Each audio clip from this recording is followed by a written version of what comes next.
तो आज के शंका समाधान एपिसोड में मेरे पास प्रश्न है एक समर मणि शर्मा जी का, और ये क्लास 10th के स्टूडेंट हैं।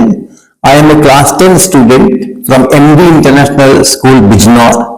I am currently studying the electricity chapter and I am facing difficulty in understanding one of the circuit based questions from my practice material. I am confused about how to identify which components of the circuit are in series and which are in parallel, and how to calculate the total resistance and current correctly. I request your guidance so that I can understand it. और इन्होंने साथ में एक circuit का चित्र दिया हुआ है जिसको इनको सॉल्व करना है, जिसके लिए ये सवाल पूछा जा रहा है, और वो ऐसा है।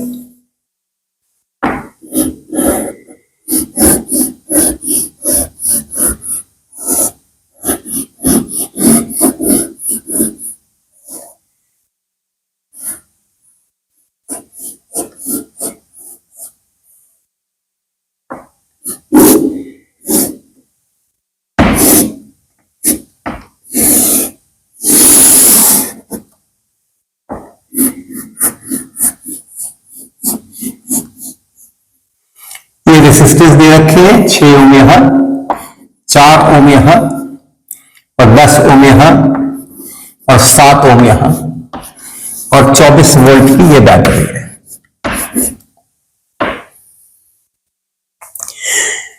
अब मुख्य बात जो समझने की है वो है कि हम सीरीज में कब कहते हैं कि दो रेसिस्टेंस या दो से अधिक रेसिस्टेंसेस हैं, और कब कहते हैं कि वो पैरेलल में हैं।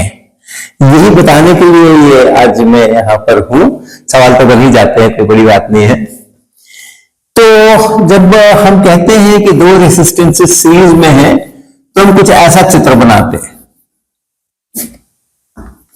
यहां दो पॉइंट्स और उसके बीच में दो रेसिस्टेंसेस R1 और R2। ज्योमेट्री कैसी भी हो सकती है, चित्र कैसा भी हो सकता है। मुख्य मुद्दा यह है कि अगर ये सीरीज में है तो जो करंट इसमें से जा रहा है वही करंट इसमें से भी जाना चाहिए। उतना ही नहीं कह रहा हूं मैं, उतना ही करंट नहीं कह रहा हूं मैं, वही करंट कह रहा हूं। यहां से अगर 2 एम्पियर है तो यहां 2 एम्पियर है, वो तो बात सही है, लेकिन जो वाला 2 एम्पियर यहां है वही वाला 2 एम्पियर यहां है, तो उतना ही तो होगा ही होगा। वही करंट जो इलेक्ट्रॉन्स इसमें से पास किए हैं करंट के साथ में, वही वाले इलेक्ट्रॉन्स यहां से भी पास करने चाहिए, और कोई नए इलेक्ट्रॉन्स पास नहीं होने चाहिए। और इसमें से जितना करंट गया है, जितने इलेक्ट्रॉन्स गए हैं, जितना चार्ज गया है, वही चार्ज, जितना ही नहीं, जो चार्ज यहां से चला है वही चार्ज यहां से भी चलना चाहिए। तब हम कहते हैं कि वो सीरीज में है। और पैरेलल की बात जब करते हैं तो हम कहते हैं कि जो दो हमारे रेसिस्टेंस है उनको जोड़ा गया, ऐसे जोड़ा गया, और इस पॉइंट में और इस पॉइंट में हम लोग बातें करते हैं।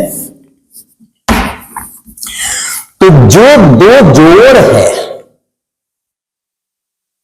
उन पर जो पोटेंशियल डिफरेंस है, वही पोटेंशियल डिफरेंस यहां है और वही पोटेंशियल डिफरेंस वहां है। फिर से उतना ही की बात नहीं है, ये नहीं कि 2 वोल्ट आया तो 2 वोल्ट आया, वो तो है ही, लेकिन उसी के कारण से, इसी जोड़ से और इसी जोड़ से यही पोटेंशियल डिफरेंस इसको मिल रहा है और यही पोटेंशियल डिफरेंस इसको मिल रहा है। तब हम कहते हैं ये दोनों पैरेलल में है, और इन पॉइंट्स के बीच में इस पैरेलल कॉम्बिनेशन को आप उसका इक्विवेलेंट रेसिस्टेंस बना सकते हो। इन्हीं दो पॉइंट्स के बीच में इसको हटा दें, और हटा करके एक साथ उसका जो इक्विवेलेंट रेसिस्टेंस है उतना यहां पे रख दें, और वो है कितना? वो है R1 R2 divided by R1 plus R2। और यहां पे भी इन दोनों पॉइंट्स के बीच में इन दोनों को हटा करके और एक सिंगल रेसिस्टेंस हम रख सकते हैं, और वो है R1 प्लस R2। बस इसी को आप ध्यान में रखेंगे, उसके बाद का काम सारा आसान है। इसमें अगर हम देखते हैं इस सर्किट के अंदर में, तो जो करंट यहां से जा रहा है वही करंट यहां से नहीं जा रहा है, क्योंकि उसमें से कुछ करंट ऐसे भी जा सकता था, जा रहा होगा। तो इसलिए इन दोनों को हम लोग सीरीज में नहीं कहेंगे, इसको और इसको हम सीरीज में नहीं कहेंगे। जो करंट यहां से जा रहा है वही करंट यहां से पूरा का पूरा नहीं जा रहा है, कुछ हिस्सा उसमें से इधर भी जा रहा है, तो हम इसको भी सीरीज में नहीं कहेंगे। लेकिन जो करंट इसमें से जा रहा है, जो आवेश इसमें से जा रहा है, वही आवेश इसमें से पूरा का पूरा ऐसा जाना ही पड़ेगा, ऐसा जाना ही पड़ेगा और कोई रास्ता नहीं है। इसलिए ये 6 ओम का रेसिस्टेंस और ये 4 ओम का रेसिस्टेंस, ये दोनों सीरीज में होंगे। इस पॉइंट को देखें और इस पॉइंट को देखें और इस ब्रांच को देखें, ये 6 ओम 4 ओम, यहां ये पूरा एक ही है। कनेक्टिंग वायर्स में हम लोग रेसिस्टेंस नेग्लेक्ट करते हैं, तो जो ये पॉइंट है वही ये पॉइंट है, वही ये पॉइंट है, वही ये पॉइंट है, और इसके आगे नहीं, इसके बाद रेसिस्टेंस आ गया है, अब ये पॉइंट अलग हो गए हैं। तो ये पॉइंट और ये पॉइंट, या ये पॉइंट और ये पॉइंट, इसमें आप देखेंगे कि ये 6 ओम और ये 4 ओम ये सीरीज में है। जो करंट इधर से जा रहा है ठीक ठीक वही करंट इधर से भी जा रहा है। इसलिए इन दोनों पॉइंट्स के बीच में इस 6 ओम और इस 4 ओम को हटा करके हम यहां पर एक 10 ओम का, क्योंकि सीरीज है तो 6 + 4 10 ओम का रेसिस्टेंस यहां पे एक बिठा सकते हैं, और तब हमारा चित्र कैसा हो जाएगा, तब हमारा चित्र कुछ ऐसा हो जाएगा। ये 7 ओम और ये 10 ओम, ये वाला 10 ओम, ये लाइन यहां से, और इसके साथ में इन दोनों की जगह पे ये पॉइंट वही है जो ये पॉइंट है। कनेक्टिंग वायर्स में रेसिस्टेंस हम लोग नेग्लेक्ट कर रहे हैं, तो इसके और ये जो 6 ओम 4 ओम था, इसकी जगह पर हम एक अकेला 10 ओम रख सकते हैं यहां पे। इन दोनों पॉइंट्स के बीच का ये 6 और 4 मिला करके हमने उसको 10 ओम बना दिया। यहां से यहां तक में हमने 10 ओम का एक सिंगल रेसिस्टेंस रख दिया। अब इस चित्र को देखें, ये 10 ओम और ये 10 ओम यहां जुड़े हैं और यहां जुड़े हैं, और कैसा जुड़े हैं, पैरेलल के हिसाब से जुड़े हैं। जो पोटेंशियल यहां है वही पोटेंशियल यहां है, जो पोटेंशियल यहां है वही पोटेंशियल यहां है, जो पोटेंशियल यहां है वही पोटेंशियल यहां है, जो पोटेंशियल डिफरेंस यहां है वही पोटेंशियल डिफरेंस यहां भी है। तो ये पैरेलल में बने हैं, और इसलिए हम इनको हटा करके इस पॉइंट और इस पॉइंट के बीच में ये लगाए है और ये भी लगाए, इस पूरे को हटा के इसके बीच में हम एक अकेला रेसिस्टेंस बना सकते हैं 5 ओम का, जो कि हम करें। वो जब हम करेंगे तो मुझे ऐसा सर्किट बन जाएगा। ये 7 ओम यहां पे, और इसकी जगह पर, इन दोनों की जगह पर ये जो पॉइंट है यही पॉइंट ये है, यही पॉइंट ये है, यही पॉइंट ये है, यही पॉइंट ये है, जो ये पॉइंट है यही ये पॉइंट है, जो ये पॉइंट है यही ये पॉइंट है, ये पॉइंट है वही ये है, ये है। तो इसकी जगह पे हम एक 5 ओम का रेसिस्टेंस ऐसे लगा सकते हैं, और फिर आप देख सकते हैं कि ये दोनों रेसिस्टेंसेस अब सीरीज में हैं। जो आवेश इधर से जाएगा उसको इधर से जाना पड़ेगा, तो इसलिए इसको भी आप बना सकते हैं सीरीज का हिसाब किताब लेकर के। ये यहां इन दोनों को मिला करके, और आप एक 12 ओम का यहां रेसिस्टेंस अकेला लगा सकते हैं, और फिर कहानी बिल्कुल पूरी हो जाती है। 24 वोल्ट 12 ओम, ये इसका कुल रेसिस्टेंस सर्किट का कहलाएगा, और बैटरी से जो करंट जा रही होगी 2 एम्पियर दिख ही रहा है, वो इस सर्किट का करंट कहलाएगा।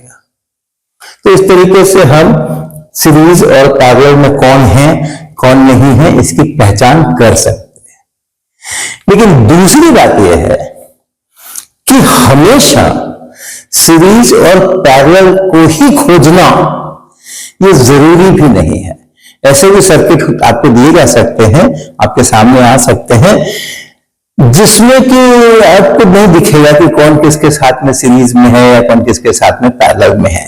ऐसा नहीं है, ऐसा भी हो सकता है। तो एक ओम्स लॉ जो अपना बेसिक है V बराबर IR, उसका पूरा अभ्यास कर सकते हैं हम, और उसकी सहायता से हम इस प्रकार के जो करंट्स के सर्किट्स के सवाल है वो कर सकते हैं। तो कैसा वो अभ्यास करना है वो मैं आपको बताता हूं। आपके सर्किट में जितने भी रेसिस्टेंसेस हैं उनके जो किनारे हैं उन जगहों पर आप पोटेंशियल कितना है उसका मार्क करें। कहीं पर आप 0 पे हैं और बाकी सभी जगह पे कहां कितना पोटेंशियल है वो आप लिखें। अगर नहीं पता है तो V1 V2 ऐसा लिखें, और हर रेसिस्टेंस से जो करंट जा रहा है उसको लिखें। नहीं पता है I1 I2 लिखें। देखें कैसे, ये पॉइंट है, ये 24 वोल्ट का पोटेंशियल डिफरेंस है। तो हम किसी को 0 पे है, इसको 0 कह दिया हमने। अब ये कनेक्टिंग वायर्स चूंकि रेसिस्टेंस हम नेग्लेक्ट करते हैं, तो जो पोटेंशियल यहां वही पोटेंशियल यहां, वही यहां, वही यहां, वही यहां, ये एक किनारा है, यहां का पोटेंशियल लिखना है तो 0 है। फिर ये जो पोटेंशियल है वही यहां भी है, तो इस किनारे पर भी ये पोटेंशियल 0 है। ये 24 वोल्ट है। अगर ये 0 है तो ये 24 वोल्ट है, और यही पोटेंशियल यहां भी है, तो इसका जो किनारा है यहां पर भी ये 24 वोल्ट है। अब यहां का पता लिया, यहां पता नहीं है क्योंकि रेसिस्टेंस है, करंट है, तो V बराबर IR होना है, तो इसलिए पोटेंशियल डिफरेंस यहां पे बनना है, तो यहां से यहां में कुछ आ जाएगा। तो इस पॉइंट के पोटेंशियल को हम V1 कह देते हैं। क्या बच गया, केवल ये पॉइंट बच गया, तो इसको हम V2 कह देते हैं। ये पोटेंशियल सभी जगह हमने लिख दिए, हर रेसिस्टेंस के किनारों पे हमने पोटेंशियल्स लिख दिए। ऐसे ही करंट, मेन करंट यहां से चलाएंगे हम, ये मेन करंट हमने यहां से चलाया I। अब इस करंट का, ये करंट इसमें से गया, अब यहां जाकर के इसका बंटवारा हुआ है, इसका बंटवारा हुआ है, तो एक I1 आप इधर भेजें, और जो बच गया I माइनस I1 वो आप इधर भेजें। ऐसा ये I करंट मैंने इधर से डाला, उसका एक हिस्सा इधर गया जिसको हम I1 कहेंगे, हमें पता नहीं है, अभी कुछ भी पता नहीं है, I भी पता नहीं है, और बचा हुआ हिस्सा इधर गया। जो करंट I1 इधर गया है वही करंट I1 इसमें से भी जाना है, इसलिए ये करंट भी हमारा I1 है। अब हर रेसिस्टेंस पर आप इसका इस्तेमाल कीजिए, पोटेंशियल डिफरेंस बराबर करंट इनटू रेसिस्टेंस। तो इस पे इस्तेमाल करेंगे तो क्या होगा, पोटेंशियल डिफरेंस कितना, 24 माइनस V1। इस V1 को भी आप V1 वोल्ट कह लीजिए, तो 24 माइनस V1, ये पोटेंशियल डिफरेंस बना इतने वोल्ट, ये पोटेंशियल डिफरेंस बना, और बराबर I इंटू R। I कितना है यहां पे, ये कैपिटल I, ये कैपिटल I, और इनटू रेसिस्टेंस कितना है, रेसिस्टेंस 7 ओम, 7 लिख लीजिए। हर चीज SI में है, हम केवल नंबर्स, सभी नंबर्स हम मान के चलेंगे, यूनिट्स हम अलग से नहीं लिख रहे। तो इसके लिए हमने लिखा ये जो पोटेंशियल डिफरेंस है वो 24 माइनस V1 और बराबर I इंटू R। तो I है ये I और R है ये 7 ओम, ये बन गया। इसके लिए लिखिए यहां क्या पोटेंशियल डिफरेंस है, इस किनारे पे V1 है और इस किनारे पे V2 है, करंट ऐसे जा रहा है, तो पोटेंशियल डिफरेंस बना V1 माइनस V2 बराबर I times I R। I क्या है, करंट क्या है, I1, तो हम लिखेंगे यहां पे I1, और R कितना है 6 ओम, तो हम लिखेंगे यहां पे 6। इसका काम हो गया। इस पर आइए, इसमें पोटेंशियल डिफरेंस कितना है, करंट यूं जा रहा है, यहां पे V2 है, यहां पे 0 है, तो डिफरेंस हो गया हमारा V2, ये बराबर हुआ I1 करंट है और 4 ओम का रेसिस्टेंस है। देखो I1 करंट है और 4 ओम का रेसिस्टेंस है, तो ये हो गया, ये बच गया। यहां क्या पोटेंशियल डिफरेंस है, यहां पे V1 और यहां पे 0, तो पोटेंशियल डिफरेंस हो गया V1, तो V1 बराबर IR, करंट कितना I माइनस I1, तो I माइनस I1 और R कितना, तो 10 ओम, तो ये 10 हो गया यहाँ पे। तो आप देखो क्या क्या अननोन है यहाँ पे, क्या क्या अननोन क्वांटिटीज दिख रही है। V1 अननोन है, V2 अननोन है, I अननोन है और I1 अननोन है। 4 अननोन क्वांटिटीज हैं, 4 इक्वेशंस हैं, लीनियर इक्वेशंस हैं। इनको हल करने में कोई समस्या नहीं है। आप इसका वैल्यू वहां, उसका वैल्यू जैसे भी करके सब कुछ निकाल सकते हैं। ये करंट I जो मेन करंट है सर्किट का, वो निकाल सकते हैं। इसमें से कितना गया, 7 में से कितना गया, ये I1 कितना है वो निकाल सकते हैं। इसमें से कितना गया वो निकाल सकते हैं। इसमें से कितना गया वो, I1, I2, V1, V2 चारों आप यहां से निकाल करके और अपना पूरा सर्किट समझ सकते हैं कि उसमें हो क्या रहा है।